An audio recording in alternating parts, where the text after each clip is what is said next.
আচ্ছা, লাস্ট ক্লাসে আমরা ছিলাম হচ্ছে এই পর্যন্ত যে একটা number of student present in 20 working days. যেই 20 দিন খোলা ছিল সেই 20 দিনের মধ্যে কতজন করে স্টুডেন্ট উপস্থিত ছিল সেটা নিয়ে একটা আমরা অবজারভেশন করতেছিলাম। সো এই যে রো ডেটা হিসেবে দেওয়া আছে, এখন আমি এই রো ডেটাগুলো থেকে টেবুলার ফর্মে নিব বা ফ্রিকোয়েন্সি ডিস্ট্রিবিউশন টেবিল বানাবো। সেটার জন্য আমার যেটা করা লাগবে সেটা প্রথমে সিলেক্ট করা লাগবে যে আমার কয়টা ক্লাসে ভাগ করব, কয়টা ক্লাসে ডিভাইড করব। That means how many classes we have to divide this.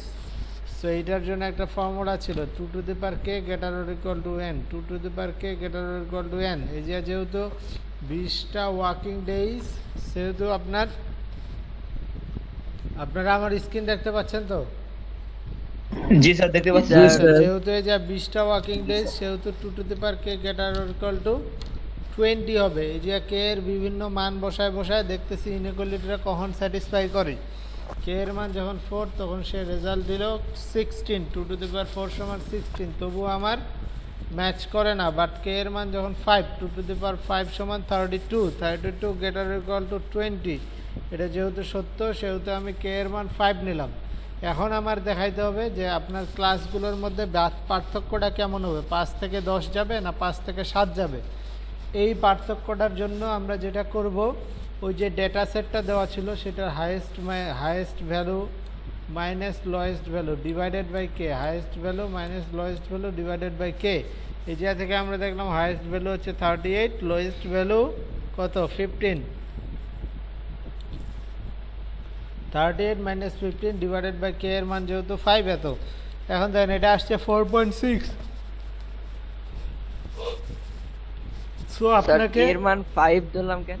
k এর মান আগের স্টেপ থেকে, যে স্টেপ 1 থেকে k এর মান 5 পাইছি, বিকজ এই যে ইনইকুয়ালিটিটা স্যাটিসফাই করতে হবে। k এর মান একবার 1 নেবেন, একবার 2 নেবেন, একবার 3 নেবেন, যতক্ষণ পর্যন্ত না সত্য হবে ততক্ষণ পর্যন্ত নিতে থাকবেন। k এর মান যখন আপনি 1 নিছেন, 2 নিছেন, 3 নিছেন, তখন এটা সত্য হয় নাই। 4 নেওয়াতেও সত্য হয় নাই, বাট 5 নেওয়াতে সত্য হয়েছে। কথা ক্লিয়ার? জি স্যার। আচ্ছা, k এর মান 5 বসাইলাম। দ্যাট মিনস আমাকে 5টা ক্লাসে ডিভাইড করতে হবে এবং ক্লাসগুলোর মধ্যে পার্থক্য হবে 5 করে। 4.6 আসছে। সাধারণত আমরা ফ্র্যাকশন নেই না, কারণ এই যে আপনার 4.6 চাইলেও নিতে পারতেন। দ্যাট মিনস আপনাকে এইভাবে শুরু করতে হতো 5 থেকে 9.6, তারপরে 9.6 থেকে আবার হিসাব করতে হইতো 14.2, এইভাবে যাইতে হতো। তো এটা একটু বিরক্তিকর, এই জন্য আমরা ইন্টিজারে নেই। কথা ক্লিয়ার? আচ্ছা, এই জায়গাটাতে এখন আবার দেখি আমরা এই জায়গাটাতে 15 থেকে 19। আপনার এই জায়গাটাতে যে মেইন থিমটা হইতেছে, যে জায়গাটাতে আপনার ইয়াটাও আসবে, প্রান্তের দুইটা মানও আসবে। মিড পয়েন্টটা কি আমরা বুঝতে পারছি? মিড পয়েন্টটা কিভাবে ক্যালকুলেট করে আপনারা চাইলে এই জায়গায় আরেকটা কলাম করতে পারেন। কলামটা কেমন হবে? কলামটা অবশ্য ফ্রিকোয়েন্সির আগে হবে। কলামটা হইতেছে আপনার এমন যে আপনি যা কাউন্ট করবেন, 3টা না 15 থেকে 19, এই যা খুঁজবেন 15 থেকে 19-এর মধ্যে কয়টা আছে। এই যে একটা পাইছেন, 2টা পাইছেন, প্রতি একটা পাওয়ার পরে এইভাবে একটা দাগ দিব, এইটা দাগ দিব, আরেকটা আছে, এই যে আরেকটা আছে, এই যে 3টা দাগ দিব। কথা ক্লিয়ার? এটার ক্ষেত্রে 6টা এরকম পাবেন, 1 2 3 4, এইভাবে একটা দাগ দিয়ে 5, আর এটা একটা 6। এটাকে টালি লিখি আমরা সাধারণত TALLY, আর এর পরে হচ্ছে ফ্রিকোয়েন্সি, এর পরে ফ্রিকোয়েন্সিটা এই জায়গায় আসবে। আশা রাখি সবাই বুঝতে পারছেন। জি স্যার। আচ্ছা, এখন এটা যোগ করবেন, এগুলো ছোটবেলার কাজ।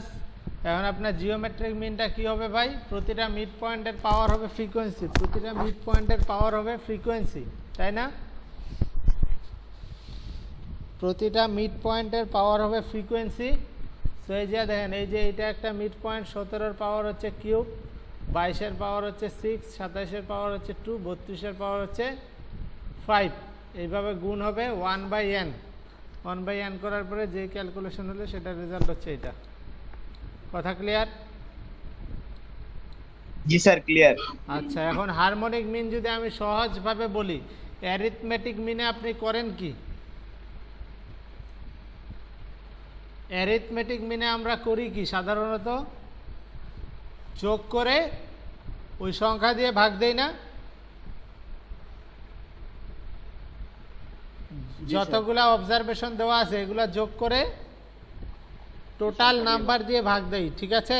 মনে করেন 5 জনের বয়স দেওয়া আছে, ওইগুলা যোগ করে 5 দিয়ে ভাগ দেব, তাই না?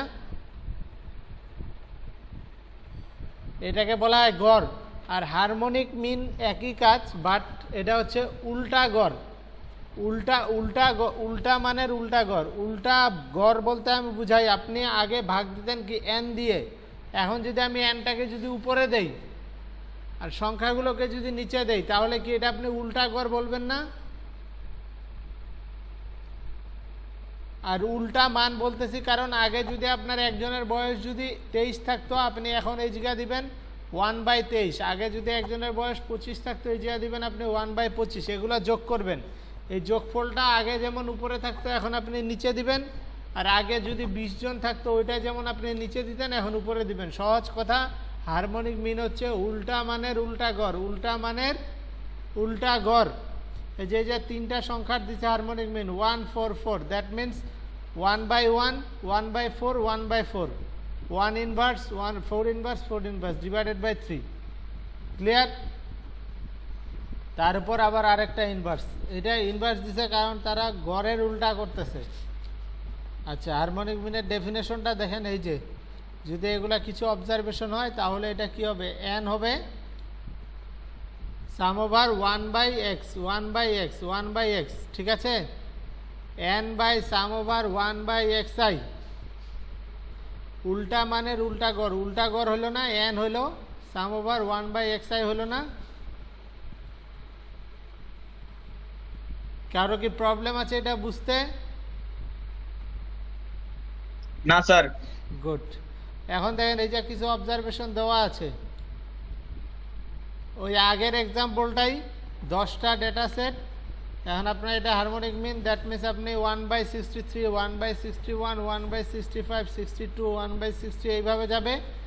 যোগ হইলো কয়টা সংখ্যা আছে? 10টা আছে। 10 দিয়ে ভাগ হইলো, 10 দিয়ে ভাগ হইলো। কথা ক্লিয়ার? এখন হচ্ছে যদি ফ্রিকোয়েন্সি যদি এনজেস থাকতো, যদি ফ্রিকোয়েন্সি ইনভলভ থাকতো, তাহলে আপনি কি করতেন? আচ্ছা, এই দেখেন জিওমেট্রিক মিনের ক্ষেত্রে বা যাই হোক, সাম ওভার এফআই এক্সআই হতো, তাহলে এই যে এফআই গুলো উপরে আসবে, এক্সআই গুলো নিচে যাবে। এই যে যদি ফ্রিকোয়েন্সি যদি ইনভলভ থাকতো, তাহলে এফআই গুলো উপরে, এই যে এফআই গুলো উপরে, এক্সআই গুলো নিচে, প্রতিটা যোগ। আর উপরে হতেছে এন। ওই ফ্রিকোয়েন্সিগুলো যোগ করা যেই কথা, এন বসানো একই কথা। ফ্রিকোয়েন্সিগুলো যোগ করা যেই কথা, এন বসানো একই কথা। ফ্রিকোয়েন্সিগুলো যোগ করা যেই কথা, এন বসানো একই কথা।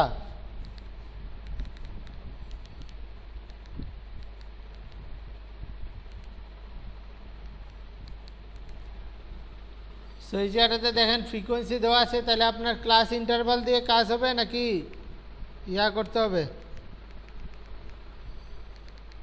মিড পয়েন্ট বের করতে হবে।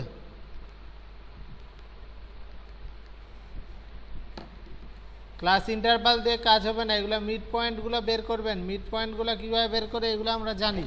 জাস্ট মিড পয়েন্টগুলো বের করব, তারপরে ফ্রিকোয়েন্সিগুলো দিয়ে গুণ, frequency divided by mid point, frequency divided by mid point, that means FI divided by XI, FI divided by XI, FI divided by FI divided by XI, FI divided by XI. Clear? তাহলে এইটা দেখেন ক্যালকুলেশনটা খুবই simple. এটা 54 divided by FI divided by XI. এখন আবার এই যে আগের ডেটাটা, এই ডেটা সেট থেকে আপনাদের আগে যদি টেবিল এই যে দেওয়া আছে, টেবিল যদি না দেওয়া থাকতো, তাহলে কি করতেন? টেবিলটা বানিয়ে নিতাম। কীভাবে বানাইতেন? ওই যে আগের মতো করে প্রথমে কে এর মান ইয়া করতাম, প্রথমে কে এর মান বের করতাম, তারপরে কয়টা প্রতিটা ক্লাসের ডিস্টেন্স কত হবে, কে রিপ্রেজেন্ট করবে কয়টা ক্লাস হবে, তারপরে প্রতিটা ক্লাসের ডিস্টেন্স কত হবে, তাই না? জি স্যার। আচ্ছা, এই এক্সাম্পলটা একটু দেখেন, লক্ষ্য করেন এটা বুঝতেছেন কি না। এই যে middle point divided by X Y, middle point divided by X Y.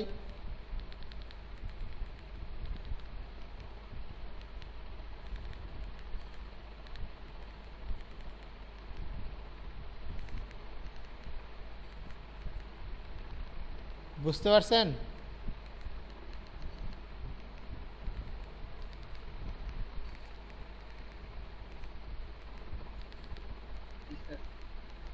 বোঝা যায় ভাই? জি স্যার, বুঝা যায় স্যার। এগুলো একদম সহজ। এখন চলে আসে আমরা মিডিয়ান। মিডিয়ান আপনারা ইন্টারমিডিয়েটে পড়ছেন। মধ্যক, মধ্যক বলতে বোঝায় আপনার, সহজভাবে বুঝাই, সেটা হতেছে আপনার একদম ঠিক মাঝখানের ভ্যালুটা। তবে মাঝখানের ভ্যালু তখনই হবে যখন আপনি যেই ডেটা সেটগুলো দেওয়া আছে সেগুলো হয় ছোট থেকে বড়তে সাজাবেন অথবা বড় থেকে ছোটতে সাজাবেন, হয় ছোট থেকে বড়তে সাজাবেন অথবা বড় থেকে ছোটতে সাজাবেন। কথা ক্লিয়ার? জি স্যার। Yes, sir. এই যে যা দেখেন median for ungroup data, ungroup data. এখন দেখেন মিডিয়ান যে মধ্যেরটা বললাম, এখন আপনার ডেটা সেট যদি 4টা থাকে মধ্যেরটা কোনটা হবে? মাঝখানে 2টা স্যার। মাঝখানে 2টা, কিন্তু মধ্যক তো আর একাধিক। এই যে দেখেন the if n is odd then the n plus one, that means যদি 3টা হয়, যদি 3টা থাকে তাহলে মধ্যক হচ্ছে দ্বিতীয়টা, তাই না? জি স্যার।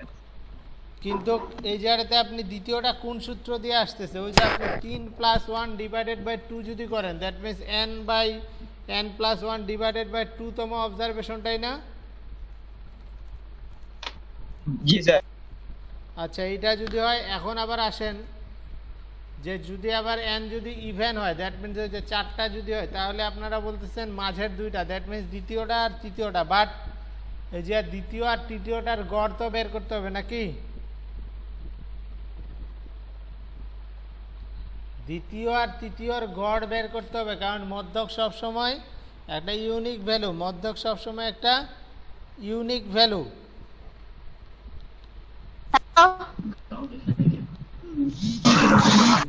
কথাকে বোঝা যায় ভাই?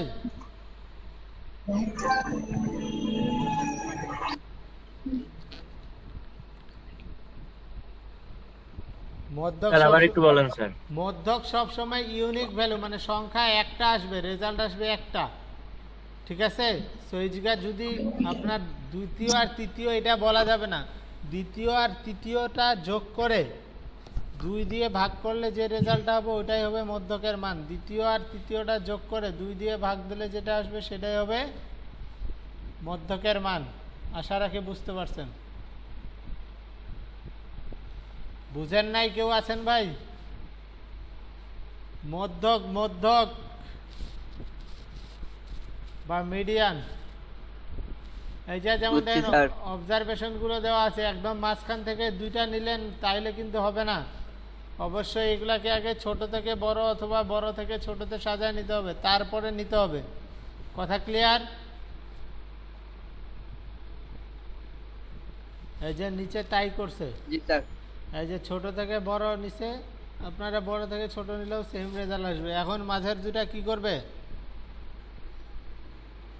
মাঝের 2টা যোগ করে 2 দিয়ে ভাগ, মাঝের 2টা যোগ করে 2 দিয়ে ভাগ, দ্যাট মিনস মাঝের 2টার গড়। কথা ক্লিয়ার? জি স্যার। n/2। Yes, sir. হ্যাঁ, জি স্যার, বুঝতে পারছি। Clear. গুড। n/2তম অবজারভেশন আর n + 1/2তম অবজারভেশন, ঠিক আছে? জি স্যার। তাহলে what is the median of the following observation, এটা আশা রাখি ছোট থেকে বড়তে সাজায়, ছোট থেকে বড়তে সাজায় নেবেন, ঠিক আছে? কথা কি বোঝা যায়? বুঝছি স্যার। আচ্ছা, বুঝলে ভালো, সবগুলো সেম। আচ্ছা, মিডিয়ান ফর গ্রুপ ডাটা, এই সংজ্ঞাটা অবশ্যই মুখস্থ রাখা লাগবে। মিডিয়ান হচ্ছে যে দেখেন lower limit of the median class. আচ্ছা, মিডিয়ান ক্লাস কিভাবে নির্ণয় করবো আমি বলতেছি। মিডিয়ান বলতে কি আপনি মধ্য ইয়াটা বুঝাইতেছে না, ঠিক মাঝের ভ্যালুটা। এটার জন্য আমি আপনাদেরকে প্রথমে ফ্রিকোয়েন্সির সাথে কিউমুলেটিভ ফ্রিকোয়েন্সি শিখাইছিলাম। কিউমুলেটিভ ফ্রিকোয়েন্সি কিভাবে বের করে, এই যে 3টা 3 বরাবর থাকবে, এরপর কোনাকুনিগুলো যোগ হবে, তাই না? জি স্যার। এই কোনাকুনিগুলো যোগ হলে এখন মধ্যক বলতে আপনি বুঝতেছেন কি একদম মাঝের ভ্যালুটা, তাই না? জি তো স্যার। আপনি এই যে টোটাল যে নাম্বারটা দেওয়া থাকবে এটাকে মাঝের বলতে 2 দিয়ে ভাগ দিবেন। টোটাল যে নাম্বারটা দেওয়া থাকবে এটাকে 2 দিয়ে আমরা ভাগ দেব। ভাগ দেওয়ার পরে যেটার জন্য কিউমুলেটিভ ফ্রিকোয়েন্সিটা ম্যাচ করবে, এক্সাক্ট ম্যাচ করা লাগবে না। দ্যাট মিনস এটার অর্ধেক কত? 150-এর অর্ধেক কত ভাই? 75। এই যে দেখেন কিউমুলেটিভ ফ্রিকোয়েন্সিগুলো তারা বোঝায়, এই যে এই জায়গাটাতে 25 জন আছে, এই জায়গাটাতে কয়টা আছে? 25 জন আছে বা 25টা অবজারভেশন আছে। তারপরেরটাতে কয়টা? 55টা। তারপরেরটাতে মানে তারপরেরটাতে না কিন্তু, মানে আগেরটা মিলাই তারপরেরটাতে, ঠিক আছে? যদি শুধু এইটার কথা চিন্তা করেন এই যে এত 30টা আছে, কথা বোঝা যায়? জি স্যার। আচ্ছা, তাহলে এই যে কয়টা? 91 মানে বুঝাইতেছে যে এই যে আপ টু 91 পর্যন্ত আছে। তাহলে 75তম বা 75টা কোন ক্লাস, আপ টু কোন ক্লাস পর্যন্ত আছে? এই ক্লাস পর্যন্ত না? জি স্যার। আমি কি বুঝাইতে পারছি? আপনারা কিউমুলেটিভ ফ্রিকোয়েন্সির দিকে ফোকাস করবেন, ওইটাই যে আপনাদের যেই ভ্যালুটা দেওয়া আছে বা মধ্যমান যেটা আসতেছে সেটা আপনার কিউমুলেটিভ ফ্রিকোয়েন্সির কোন ক্লাসের মধ্যে পড়তেছে। সো এই যে যেহেতু 91, সো তাহলে আপ টু দিস, তাহলে এটা হয়ে গেল আপনার কত? 75। তাহলে this is the median class. এটা কি ক্লাস ভাই? Median class. তাহলে এই যে এল এর মান কত হবে বলেন তো? ওটার ক্ষেত্রে এল এর মান কত? এই যে lower bound of the median class, এটা যদি মিডিয়ান ক্লাস হয় লোয়ার বাউন্ড 62, আপার বাউন্ড কত? 65। তাহলে এল এর মান হচ্ছে 62। ক্যাপিটাল এফ হচ্ছে frequency, cumulative frequency of the class just preceding the median class. এটা কি বলতেছে? যে মিডিয়ান ক্লাসের পূর্বের ক্লাসের কিউমুলেটিভ ফ্রিকোয়েন্সি, মিডিয়ান ক্লাসের পূর্বের ক্লাসের কিউমুলেটিভ ফ্রিকোয়েন্সি, মিডিয়ান ক্লাসের পূর্বের ক্লাসের কিউমুলেটিভ ফ্রিকোয়েন্সি। কথা বোঝা যায়? জি স্যার। মিডিয়ান ক্লাসের না কিন্তু, মিডিয়ান ক্লাসের পূর্বের ক্লাসের ফ্রিকোয়েন্সি, কিউমুলেটিভ ফ্রিকোয়েন্সি। কথা ক্লিয়ার? একটু দেখা যায়। এই না বুঝলে বললেন, বন্ধুদের বলে লাভ নাই। স্যার এফটা একটু দেখাই দেন গ্রাফ ইয়েতে। এইটা কি মিডিয়ান ক্লাসের কিউমুলেটিভ ফ্রিকোয়েন্সি না? জি স্যার। 91। মিডিয়ান ক্লাসের পূর্বের ক্লাস কি এটা না? 55। তাহলে 55 হবে রেজাল্ট। কথা ক্লিয়ার?